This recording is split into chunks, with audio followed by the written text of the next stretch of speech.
They hadn't spoken in 20 years. Not a word, not a letter, not even a birthday card.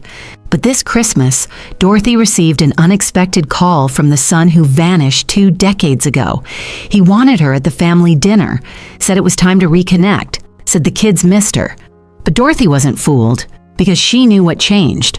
She was rich now. And when someone who erased you suddenly remembers your name, it's not love, it's a transaction. So she said yes.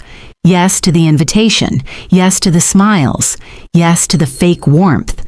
But in her purse, she carried a different kind of gift. One wrapped not in ribbon, but in receipts. In betrayal. In cold, perfect silence. This wasn't just dinner. This was a reckoning. And when she finally unwrapped her surprise, they would never forget it.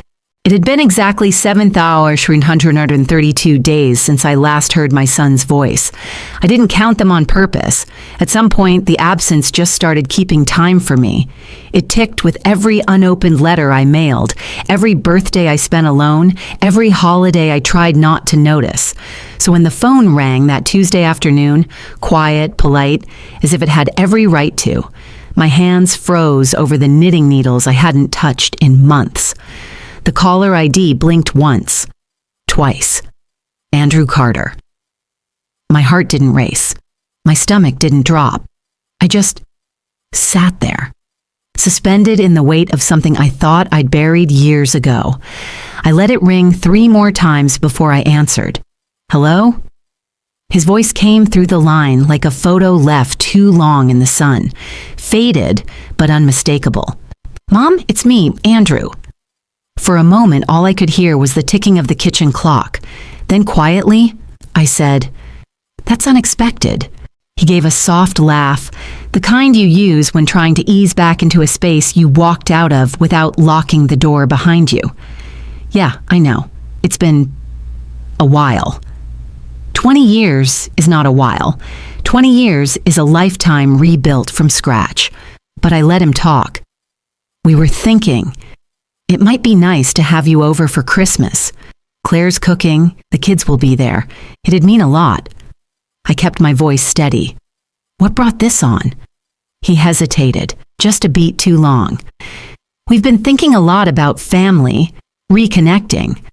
Claire said it doesn't feel right without you.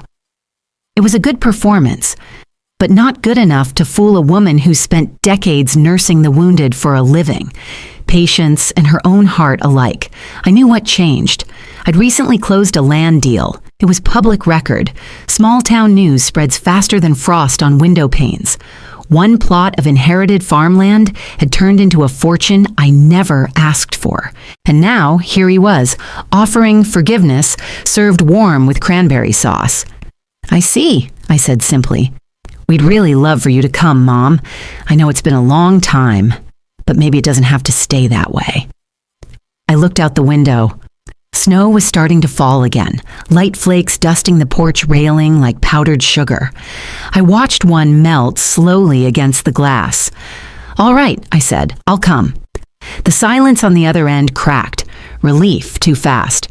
Really? Wow, Claire will be thrilled. The kids, too. I have a gift for you, I added, letting the words linger just enough. Oh, he chuckled. Well, you didn't have to. I know. We said our goodbyes. I hung up, and then I just sat there for a long while, watching the light fade across the linoleum.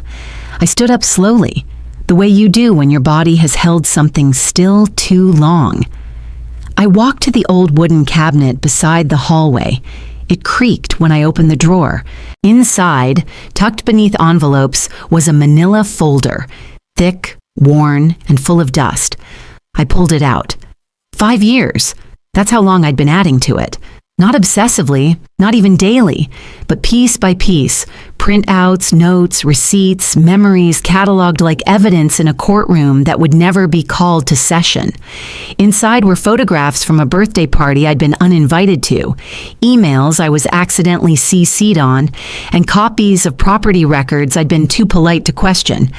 I had a copy of the deed transfer for the house Andrew promised never to sell, and a screenshot of Claire's social media post 2 years ago. 3 generations strong, DSM family. with no sign of me in sight. I ran a hand over the cover.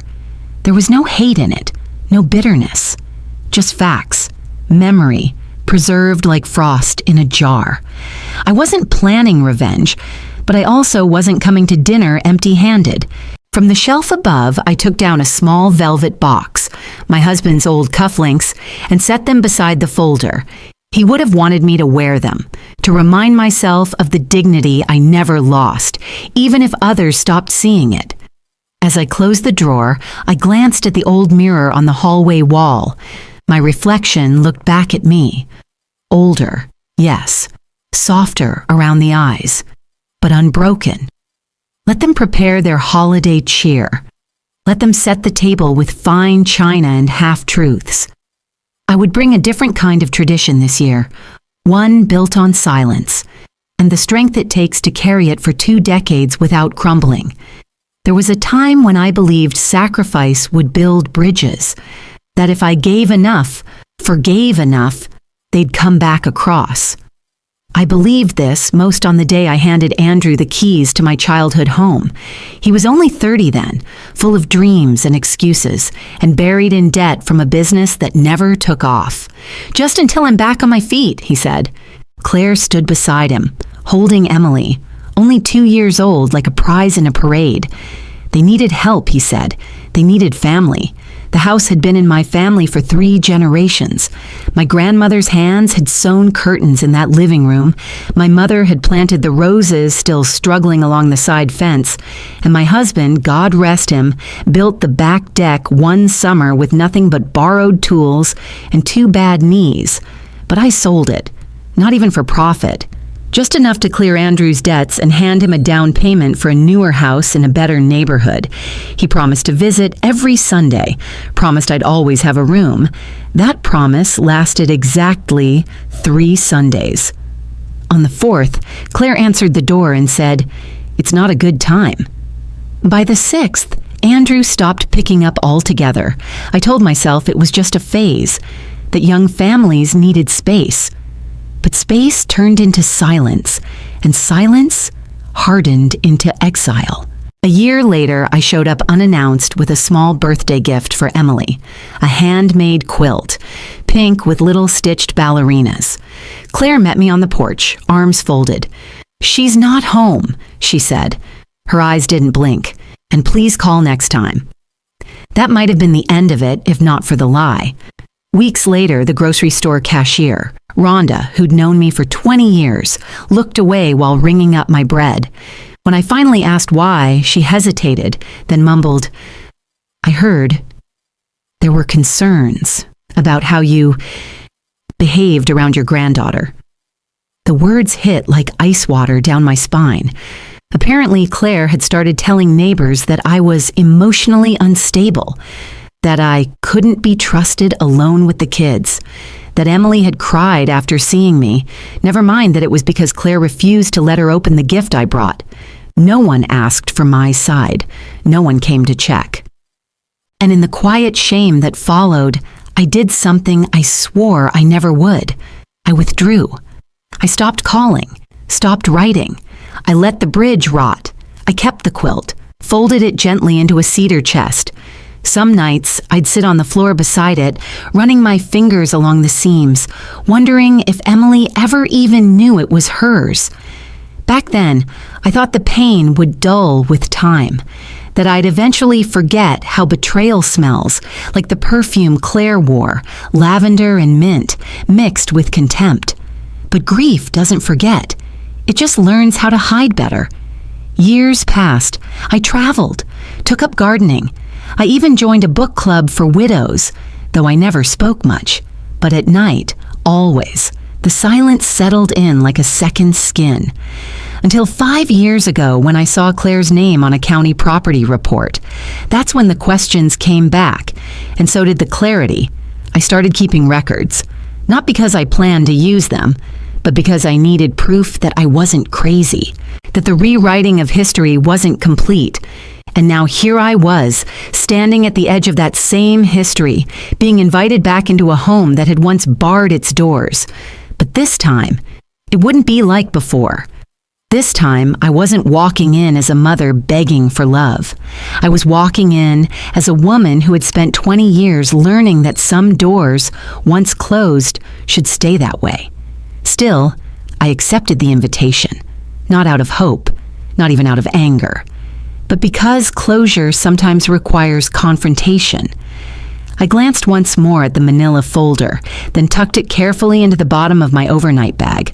On top, I placed the old quilt, not as a gift, but as a reminder. They'd built a narrative, a version of me that suited their ambitions and guilt. But I still remembered who I was before they decided I wasn't enough. And this Christmas, they'd remember too.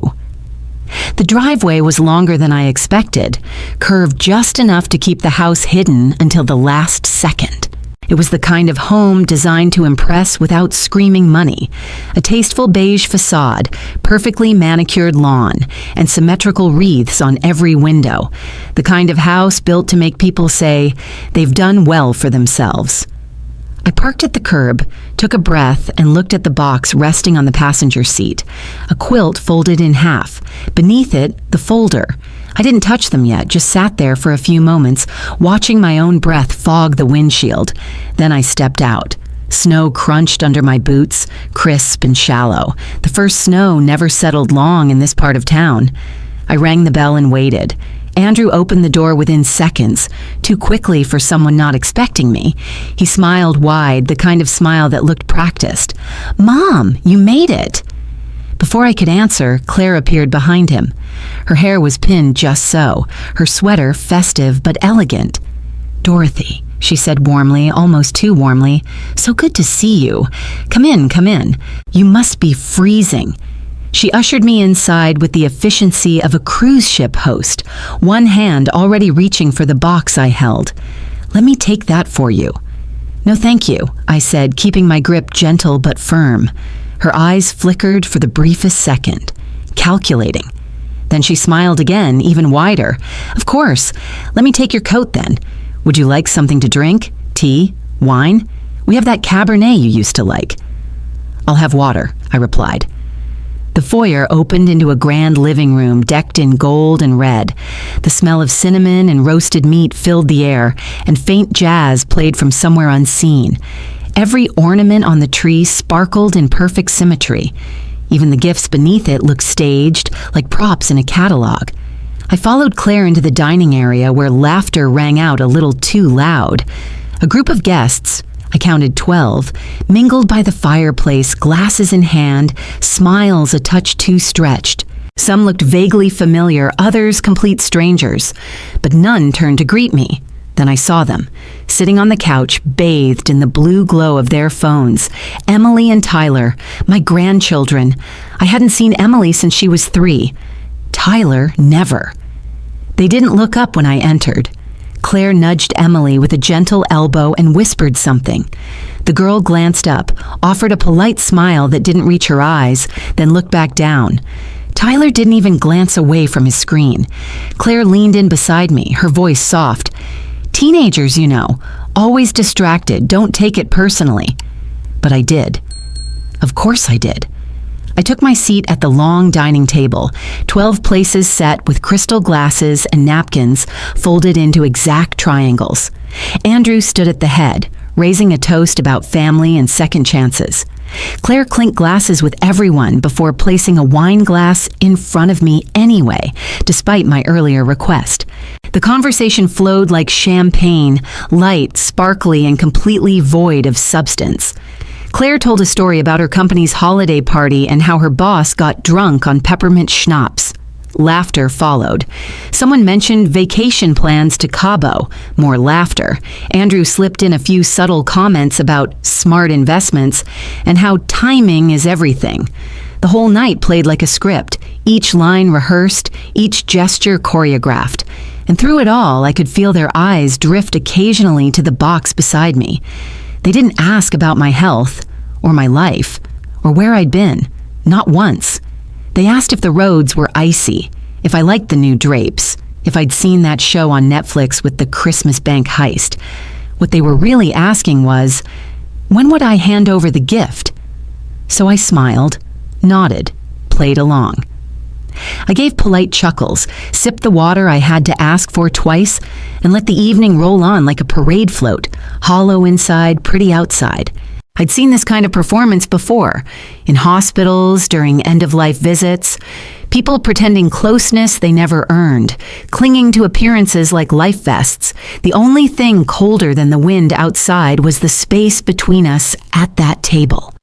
But I stayed, quiet, watching, letting the weight of the moment gather like snow on a roof, patient and silent, waiting for the collapse. After dinner, Claire approached me with a soft smile and a sealed envelope in her hand. Her tone was lighter than air, but her eyes were watching me like a hawk. "We found this a while ago," she said gently. "Emily wrote it. She wanted us to keep it safe, for when the time felt right." She pressed the envelope into my hand and held it there a second too long. The paper was thick, textured. Inside was a single page of pink stationery with little hearts in the corners, laminated neatly as if to preserve it forever. The handwriting was shaky, large, uneven letters like a child just learning cursive. "Dear Grandma," it began, "I miss you. I want to see you again. Mommy says you might come back. Please do. I'll be good. Love, Emily." A year was written in the corner. 2010. Emily would have been around 5. My heart should have melted, and for a second, it almost did. I ran my fingers over the slick plastic surface, imagining her tiny hands gripping a crayon, tongue between her teeth as she tried to spell Grandma. But something didn't sit right. Emily was left-handed. The slant of these letters was right-handed.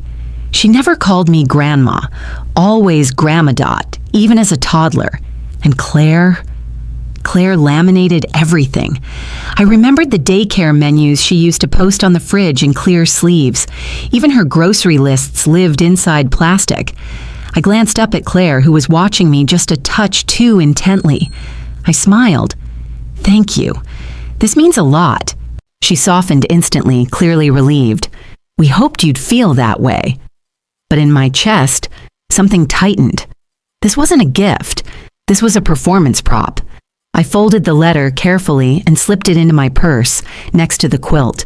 It would join the other evidence in time. The evening moved forward. Dessert was served. Peppermint bark and a pie so perfectly sliced it looked factory-made. People mingled, sipped wine, complimented the tree again. Claire disappeared into the kitchen for a while, and Andrew tried to engage me in light conversation about market opportunities. But I was watching, always watching. From my seat near the bay window, I caught the glint of something small and metallic, tucked between the books on the shelf. Subtle. Positioned just enough to see me in profile. A phone, recording. It was angled toward the corner where I'd spent most of dinner. Not quite in the center of activity, not quite invisible. I turned slightly, enough to get a better view. It was Claire's phone, I was certain. The pink case gave it away. She'd left it running, not to capture memories. No. This was surveillance, a quiet little trap. I kept my face neutral, hands folded in my lap. My voice inside whispered, "Let her record. Let her try."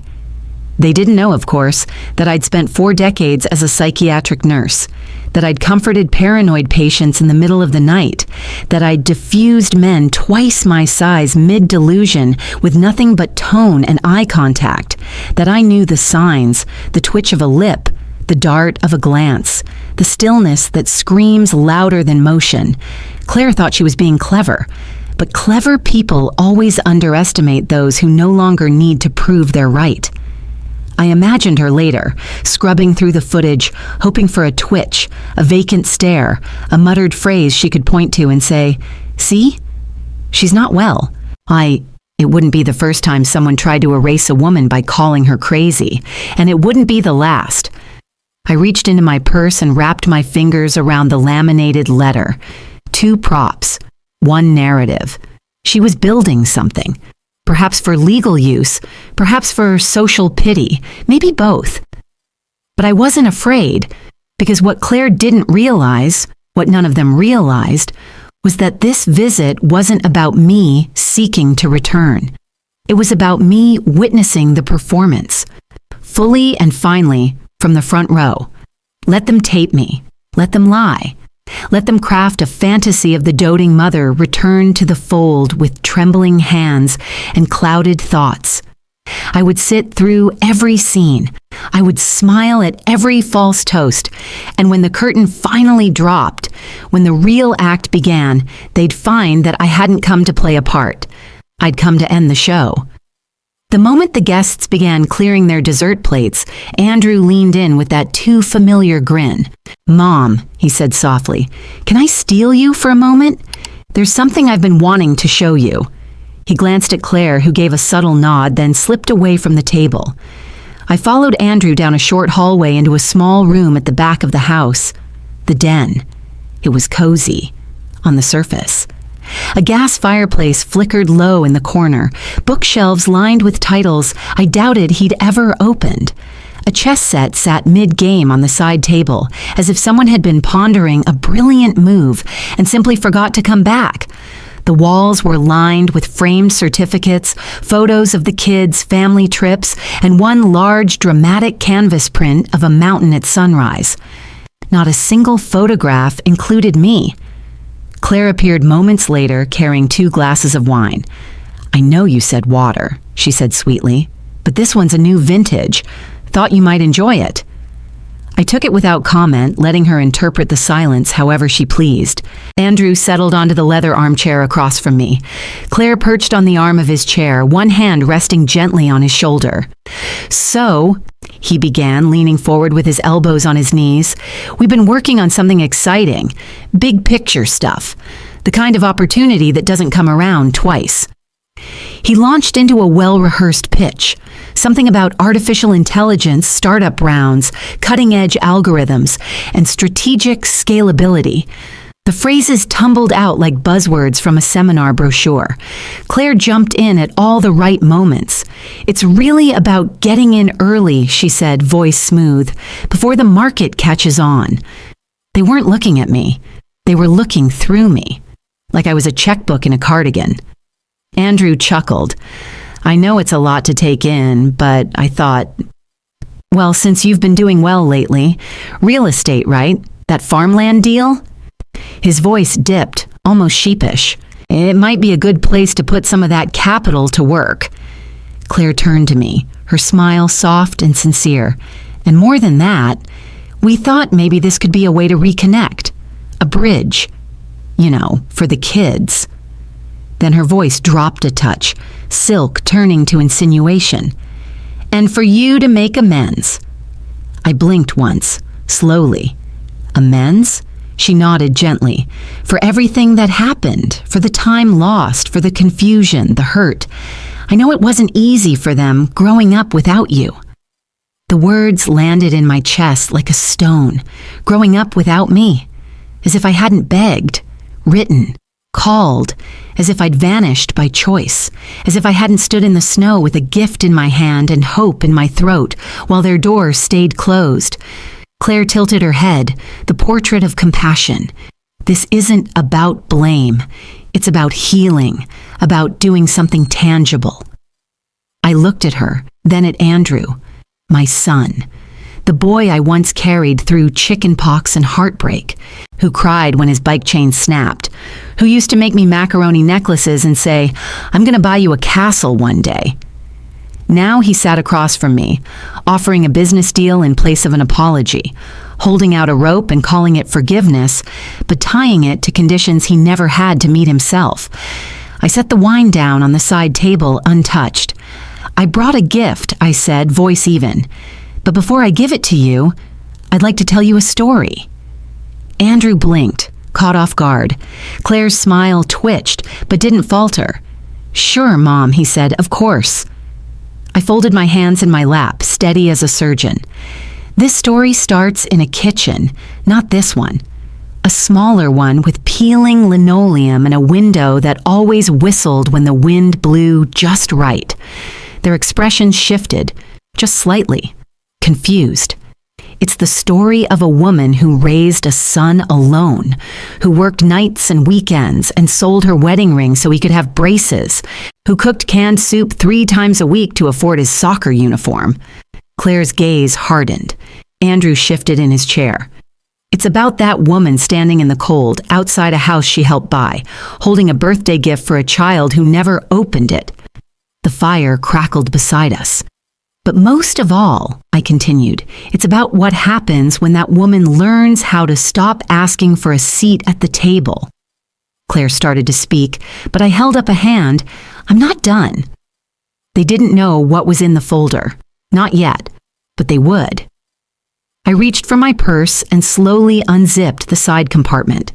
The manila folder made a faint crinkling sound as I slid it out, its edges worn smooth by time. I laid it gently on the coffee table between us. Neither Andrew nor Claire moved. They watched like people watching a magician, unsure if they were about to be amazed or exposed. I opened the folder, took out a single sheet inside a clear plastic sleeve, and passed it forward. Do you recognize this? Andrew hesitated, then picked it up. His eyes scanned it for a moment, frowning. It's a birth certificate? Emily's, I said. Claire leaned in, suddenly alert. Why do you have that? I asked the same thing, I replied calmly. 3 years ago, I requested a public copy for my personal records. Something felt off. Claire stiffened. Andrew looked confused. Do you notice anything strange? I asked again, tapping the document. They both leaned closer. Then Claire's face froze. The name in the mother field wasn't hers. It was another woman's name, one I didn't recognize, but I'd come to learn was Claire's cousin, an alias, slid in through an error Claire had claimed was a clerical mix-up. She'd corrected it officially years ago, but not before registering multiple documents, school records, doctor registrations, with the false name. Why would you do that? I asked, my voice steady. Unless, of course, you were preparing a legal strategy to sever my rights as a grandparent, or perhaps planning to challenge inheritance lines. After all, if I'm not related by blood, on paper, you could argue I had no standing. Claire opened her mouth, closed it. The veneer was cracking. Andrew's eyebrows drew together. Claire, what is this? She didn't answer. I pulled out the second document, this one thicker, several stapled pages. Here's the title deed for the house on Maple Street, the one I gave you both as a wedding gift, the house you promised never to sell. Andrew paled. I laid down the next paper, a copy of the transfer of ownership. And here's the record of sale, 2 years later. Sold to a private investor through a holding company, which I eventually traced back to a friend of yours from college, Andrew. He reached for it but hesitated. I watched the moment recognition dawned. His lips parted but no sound came out. You told me, I continued, that you'd keep that house as a memory, that you'd raise your children there and always have a place for me. Instead, you flipped it, pocketed the equity, and never said a word. Claire found her voice first. That money went into the kids' school fund. We weren't trying to hurt you. I didn't say you were trying, I interrupted. I said you did. I slid both documents closer to them, then placed my hand over the remaining folder contents. You see, while you were busy crafting a version of events where I was the bitter, broken woman who didn't know when to let go, I was paying attention. Andrew's voice broke in. Mom, I didn't know about the birth certificate. I swear. Claire handled all that. Don't. I held up a hand. Don't distance yourself now. You were there when I stood in your doorway holding a gift for your daughter. You were there when Claire told me not to come uninvited. And you were certainly there when I stopped existing in every photo, every story, every gathering. Claire's mouth was a thin line. Her fingers clutched the edge of the armchair. This, I said, motioning to the table, is what I see when I look at my family. Not memories, not warmth, but redacted documents, legal maneuvers, and property transactions. Then I leaned back. For years, you treated me like a ghost. Now you want me to fund your resurrection. Andrew flinched. But ghosts see things the living miss, I said, and I've seen plenty. For a moment, no one spoke. The fire popped in the corner. The jazz from the dining room faded into a soft, distant hum. I stood slow and deliberate. I came tonight not to reconcile, but to remember, to make sure I wasn't the only one carrying the truth. I looked down at them. Two people who once called me family, now strangers trapped in their own script. You thought I'd bring money. I nodded toward the folder. Instead, I brought the mirror. Claire was the first to crack.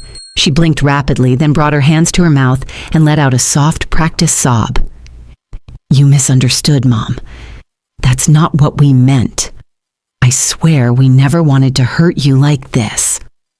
Andrew leaned forward, his voice low and urgent. Mom, we get it. You've been carrying all this pain, but none of that matters now. We're here. You're here. Let's just move forward. I didn't answer. I let the silence hang between us like a curtain waiting to fall. Claire's sobbing grew louder, just enough for the guests in the next room to hear if they were listening. Her mascara hadn't smudged. That told me everything I needed to know. Andrew rubbed his hands together, then leaned in with a softer tone. Look, if what you need is an apology, fine. We're sorry, both of us, okay? His eyes darted to Claire, who sniffled and nodded quickly. We're sorry, she echoed, not quite making eye contact. He reached for my hand. Forgiveness, Mom. That's what matters. It's what you always taught me, right? Letting go, being the bigger person. Funny, I don't remember teaching him that. What I remember teaching him was not to lie, not to hide behind half-truths and loopholes. But Andrew was always good at picking what lessons suited him. I looked down at his hand hovering over mine, then slowly pulled mine back into my lap. They waited. I looked between the two of them. Claire's eyes were glassy but dry. Andrew's smile was tense, like a man trying to charm a loan officer. Tell me something, I said, folding my hands. Do either of you know when my birthday is? Andrew's smile faltered. Claire blinked. Her lips parted, then closed again. I waited. Andrew began. It's in March or maybe April. I think it's the spring, right? Claire jumped in. Didn't we celebrate it last year? Wait, no, that was Mother's Day, I think. I said nothing, just watched. The silence stretched. The seconds ticked by. I see, I said finally. Andrew let out a tight laugh. Come on, Mom, that's not fair. It's been a crazy few years with the kids and work and everything. Claire added, we didn't mean to forget. It's just, life gets busy, you know? I do know, I said. I know exactly how busy life can get. I was busy working night shifts when you had the flu, busy sewing your Halloween costumes after double shifts, busy writing you letters that came back unopened. Andrew's face tightened. We're not trying to fight. We're trying to fix things. Claire nodded eagerly. This dinner, this talk. It's a start. We're opening the door. I smiled faintly. Yes, you are. But let's be honest about what's on the other side. They didn't speak. I stood slowly. Forgiveness isn't a shortcut. It's not a script you read when the audience grows restless. Claire stood too. Then what do you want, Dorothy? What would make this right? I looked at her. Nothing, I said. There is no right. There's only truth. And now you've heard mine. The truth wasn't pretty. It didn't come with applause or closure music, but it stood there, solid and undeniable, like the crack in a family photo no one wants to frame. I didn't come here to be soothed, I continued. I came to see what remained, what parts of you were still worth believing in. Andrew's voice was a whisper. And? I looked at them both. I haven't decided yet. Then I turned to the fire, warming my hands just slightly. Outside, the wind picked up. Inside, no one said a word. I let the quiet stretch just long enough to settle into their nerves. Then calmly, I reached once more into my bag. This time, I didn't pull out a folder. I retrieved a small round case. Black, unlabeled. Andrew leaned forward. Claire's fingers curled slightly over her wrist. "What's that?" Claire asked, trying for nonchalance, but her voice rose a half octave. "A memory," I said. I placed the case on the table, popped it open, and removed a small USB voice recorder. I clicked play. The sound that emerged was faint at first. Static, background hum, then a familiar voice. Claire's. "Look, if we can document signs of confusion, slipping memory, irrational behavior, it'll make the guardianship petition stronger." Pause. A deeper voice replied. "A man." The lawyer, I assumed. "And you believe her cognitive decline is sufficient to establish incapacity?" Claire's voice again, cooler this time. "It doesn't have to be real, just credible. She lives alone. That's already something. No close contacts, some mild eccentricity. We can build the rest." I didn't look at them as the recording played. I didn't need to. I could feel the silence in the room thicken, turn heavier than air. Andrew's face went slack. Claire didn't move. The lawyer on the recording asked, "And what's the end goal of guardianship?" Claire replied without hesitation. "Control of her assets, obviously.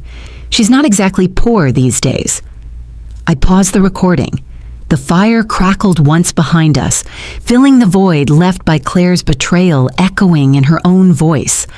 Andrew finally spoke, his voice brittle. "Claire, what is this?" Claire swallowed, visibly shaken now. "That's taken out of context. I was just protecting the family.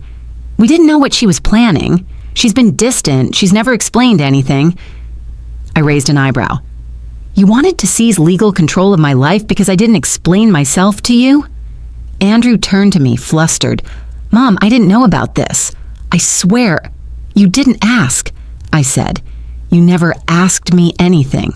Not when the letters stopped coming, not when you sold the house, and certainly not when Claire started spreading stories about my instability." I reached again into my bag. This time, I took out a single cream-colored document, 1 page. I unfolded it slowly and laid it flat on the table. "This," I said, tapping the header, "is the trust agreement." Claire's eyes darted to it. Andrew leaned closer, squinting. "What kind of trust?" "Silent Sunlight," I said softly. "Formed 8 years ago, funded entirely from the sale of that farmland you all assumed made me rich." Claire's lips parted. "You started a trust?" I nodded. "For abandoned seniors, elderly people in this state who have no families, or worse, families who've erased them. The kind of people who die alone in subsidized housing, their names misspelled on their own obituaries." I looked Claire square in the eyes. "People like me." Andrew looked shell-shocked. "So the money isn't mine," I finished for him. "It hasn't been for years. I'm just the advisor. The board makes all final decisions, and when I pass, every penny goes to that mission. None of it comes to either of you." Now Claire's face turned white. I reached for my glass of water and took a slow sip. "You thought I'd come here with a checkbook," I said. "You thought, if you flattered me enough, staged the perfect dinner, offered a fake apology, I'd open the vault." I set the glass down. "But I've already given away the treasure, and I didn't give it to people who only remember my name when I have something they want." Claire's voice trembled. "You mean, if you die, we get nothing?" I met her gaze. "No," I said quietly. "You already got what you deserved, a chance, and you spent it." Andrew slumped back into the armchair, his hand running through his hair. The room was silent again. Not the awkward silence of discomfort, not the strategic silence of guilt. This was something colder, sharper, the kind of silence that follows a truth too heavy to argue with. I stood. "Dorothy," Andrew said, his voice raw, "what do we do now?"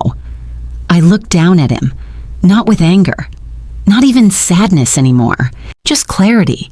"You live your life, I live mine, and we let the past be what it is. Truth, not myth. Real, not revised." I gathered my things, the manila folder, the documents, the recorder, and slid them back into my bag. Then I said the final thing I'd come to say. When I die, you'll inherit nothing. I turned to Claire. But tonight you inherited something far worse. You saw who I really am. I walked out before they could reply. I didn't wait for them to follow me out. No one rushed to the door. No footsteps echoed behind me. Just the sound of my own heels across the marble foyer, the click of the lock as I closed the door behind me, and the deep breath I let go once the cold air kissed my face. The wind had picked up since I arrived. It nipped at my cheeks, pulled at my coat. I clutched my bag close and walked back to the car parked at the edge of the cul-de-sac. The street was quiet. Lights still twinkled from houses around me, each one dressed for Christmas. Inside, families would be laughing, arguing, pouring cocoa, peeling wrapping paper. I wondered how many of them were genuine, how many were just better at hiding the cracks. I started the car, let the engine hum beneath me. I could have driven straight home, but instead, I turned left instead of right, toward the south end of town. It wasn't a long drive, 10 minutes, maybe less, but I took it slowly. The roads were empty, and the street lights cast soft pools of yellow on the fresh dusting of snow. I pulled up to the little chapel just as the bell tower struck 8. The building was simple. White wood, narrow steeple, stained glass windows that glowed faintly from within. No flashing lights. No inflatable snowmen, just a single nativity set near the steps and a small bench beside the door. I stepped inside. The warmth hit me first, then the silence. The kind that doesn't feel empty, but full. It wrapped around me like a quilt. The pews were empty, the candles on the altar flickering quietly. In the back corner stood a modest donation box. Beside it, a plaque with small brass letters. For those forgotten, may we remember them with dignity. I walked up to it, rested my hand on the top. This was the place. This was where it all began. A year ago to the day, I'd knelt in this very spot and slid a sealed envelope through the slot, $12,000, every cent I'd earned from that land sale. I didn't tell anyone. I didn't need applause or recognition, just purpose. That envelope became the foundation of Silent Sunlight Trust, a trust not for me, not for Andrew, not for a legacy with my name etched on marble, but for people like Geraldine. I hadn't thought about her in months, but now the memory arrived like an old friend, worn, familiar, heavy. She lived 2 houses down from me in the apartment complex. We rarely spoke, just exchanged nods at the mailboxes. But one morning, I saw animal control outside her door. Neighbors were whispering. I walked closer. They found her, tied in the backyard, inside a makeshift kennel.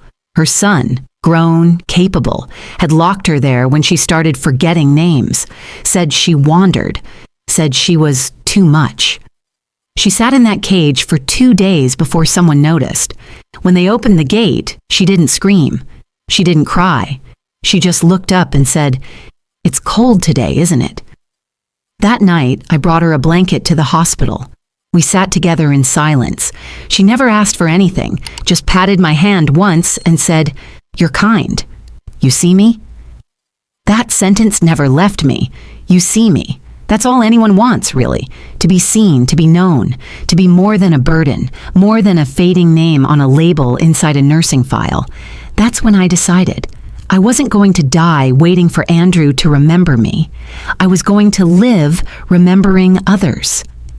I turned toward the altar, where a single candle flickered beside a small wooden cross. I knelt slowly, my knees protesting, but my spirit calm. I didn't pray for them, Andrew or Claire. I didn't pray for forgiveness or clarity or change. I prayed for strength, for resolve, for the quiet army of people like me who'd been pushed to the margins and told to stay quiet. I reached into my coat and pulled out the pink laminated letter, the one Claire said Emily had written. I laid it gently at the base of the cross, not in anger, but as a release. Let them keep their version of the story. I had my truth, and it was enough. As I stood, my joints creaked. My hands felt older than they had this morning, but my back was straight, my heart unburdened. The gift I brought tonight wasn't in a box. It wasn't wrapped in ribbon. It was truth, and now it had been delivered. The morning after Christmas, Andrew woke to the sound of a fist pounding on the front door. He stumbled out of bed, still in yesterday's dress shirt, and opened it to find a uniformed courier holding a large envelope.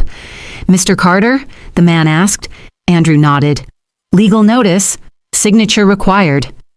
Andrew blinked, still groggy. He signed without reading, then tore the envelope open as the courier walked away. Claire came down the stairs moments later, holding her phone and yawning. "Who was that?" Andrew didn't answer. His eyes were locked on the first page of the notice. Bold, all caps, notice of termination of occupancy, effective immediately. He flipped to the next page, scanning rapidly. The legal language blurred at the edges, but the message was clear. The house, their house, the one Dorothy had once given them, the one he had secretly transferred through a holding company, had changed hands again. The new owner, a commercial property management firm acting on behalf of a trust, Silent Sunlight Trust. His face turned pale. Claire walked closer, took the papers from his hands. As she read, the color drained from her face, too. This can't be real," she stammered. "They can't evict us." "They can," Andrew said, voice flat. "We sold it to that shell company when we needed liquidity. I didn't think—" He stopped. He hadn't thought. He'd assumed she'd forgotten, assumed she'd never trace it. Assumed, as always, that Dorothy was just a quiet, harmless old woman, too sentimental to play hardball. Claire's voice rose, frantic. "Call someone. Call the board. We need time. 30 days. Something." Andrew didn't move. Claire grabbed her phone, scrolled furiously, and dialed. The phone rang 5 times before someone answered. "Hi, Mom. It's me. Listen, I need to borrow some money, just a short-term thing. We're being forced out of the house and—" A pause. Claire's expression twisted. "But you don't understand. This is about Emily and Tyler. They need stability, a home, a future." Another pause. Longer. Then her face crumbled. "Please," she whispered. "Please, just help us." A voice, cold, firm, filtered through the line, loud enough for Andrew to hear even from across the room. "You made Mother Dorothy cry. Don't expect anyone to wipe away your tears anymore." Claire dropped the phone. It landed on the hardwood floor with a soft thud, screen still lit. Andrew sank onto the couch, burying his face in his hands. There was nothing left to say. Far from that house, along a quiet stretch of coast where the waves rolled in slow and steady, Dorothy sat in her small apartment. The place was nothing special. 2 rooms, sea breeze through the cracked window, and a kettle always ready to boil. She liked it that way. The radio played softly in the corner, an old recording of a school holiday concert from years ago. She'd found it while sorting boxes last spring, tucked in an envelope marked, "For Grandma Dot." A burned CD, forgotten, unmarked, except for a sticker in Emily's handwriting, "Our Song." It had taken Dorothy hours to find a CD player that still worked, but when she finally did, the music filled the apartment like sunlight through fog. Now it played again. Emily's voice, tiny, off-key, joyful, floated through the speakers. "Silent night, holy night." Dorothy sat by the window, tea in hand, watching the ocean shift from silver to gold as morning rose. She didn't cry, she didn't sigh, she simply listened. There had been a time when the sound of Emily's voice would have broken her, would have made her ache for something that never was, but not today. Today, the song felt like a memory offered, not stolen. She sipped her tea and let the melody wash over her. Then, as the chorus climbed, slightly sharp, slightly late, perfectly imperfect, Dorothy smiled. Not the polite smile she gave at family dinners, not the tired smile she wore at the bank or the grocery store, but a real smile, soft, whole, unapologetic. The kind that only comes when you've stopped waiting for someone else to hand you peace and built it yourself, piece by piece, from broken things. She didn't know where Emily was today, or if she still sang. But somewhere in the world, a little girl had once called her Grandma Dot, and meant it. And that was enough. Outside, the sea kept breathing. Inside, the music played on.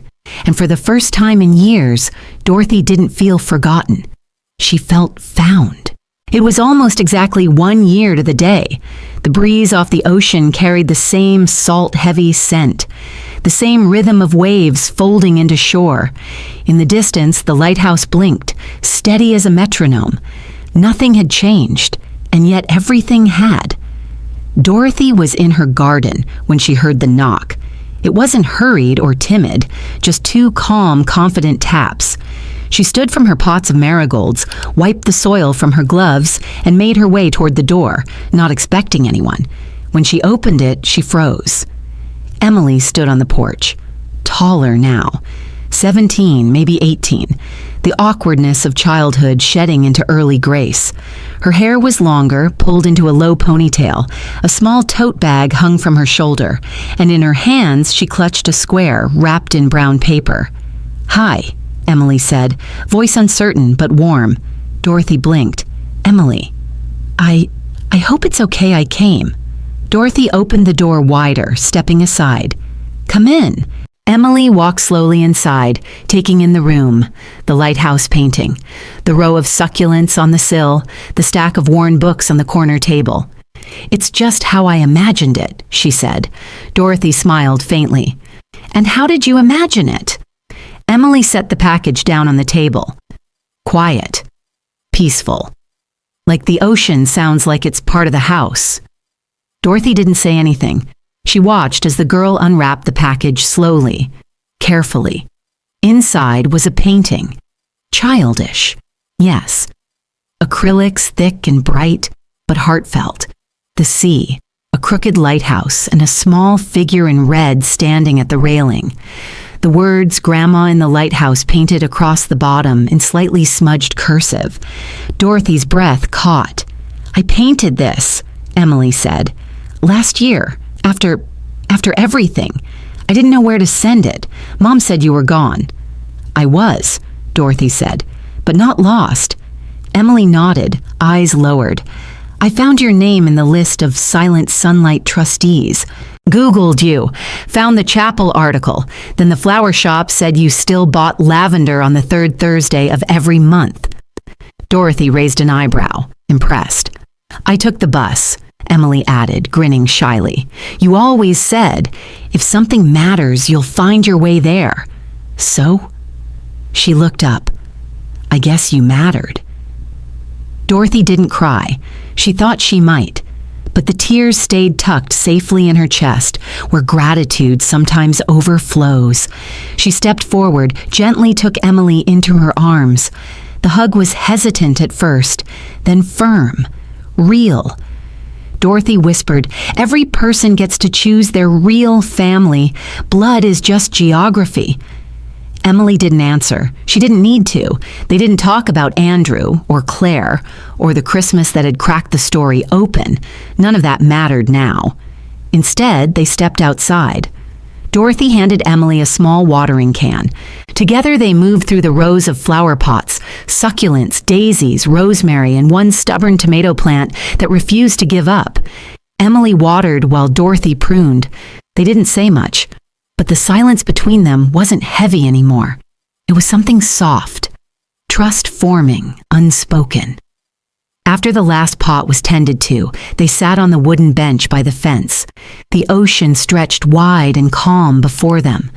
Dorothy reached into her pocket, pulled out a small shell. She held it to the light. "You know," she said, "I used to think family was something fixed, like this shell, beautiful but brittle." Emily turned the shell over in her hand. "But now I think it's more like the tide, always moving. Sometimes far, sometimes close, but it always returns." They sat like that for a long time, watching the sea, listening to the wind move through the grass. Somewhere in the distance, a gull cried out, and the lighthouse blinked again. Dorothy closed her eyes. For years, she'd been the grandmother no one mentioned, a ghost in old photographs, a name erased from stories. But today, she was real again, not because of revenge, not because of power, but because someone had found their way back, not for money, not for guilt, just because they remembered who she was, and more importantly, who she still is. The sun had started to dip by the time Emily finally spoke again. "I didn't come just to visit," she said, still holding the seashell in her hand. "There's something I need to tell you." Dorothy turned slightly, her face calm. "Go on." Emily hesitated, then reached into her tote bag and pulled out a folded piece of printed paper, creased, soft at the corners from being carried too long. "It's a blog post," she said, "from 10 years ago." Dorothy raised an eyebrow. "It's Mom's," Emily added quietly. "She used to write on this parenting forum when I was a kid.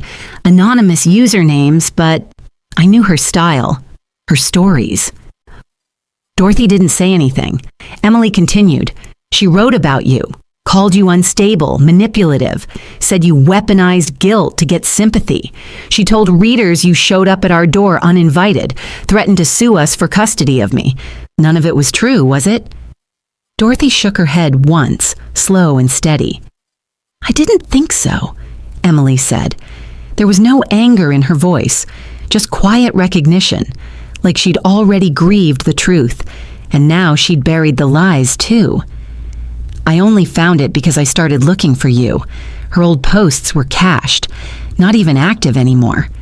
But one entry mentioned a flower shop near the lighthouse. She complained about how you made a scene buying a lavender bouquet once." Emily looked up. "That one sentence led me to everything." Dorothy's eyes welled slightly, not with pain, but awe.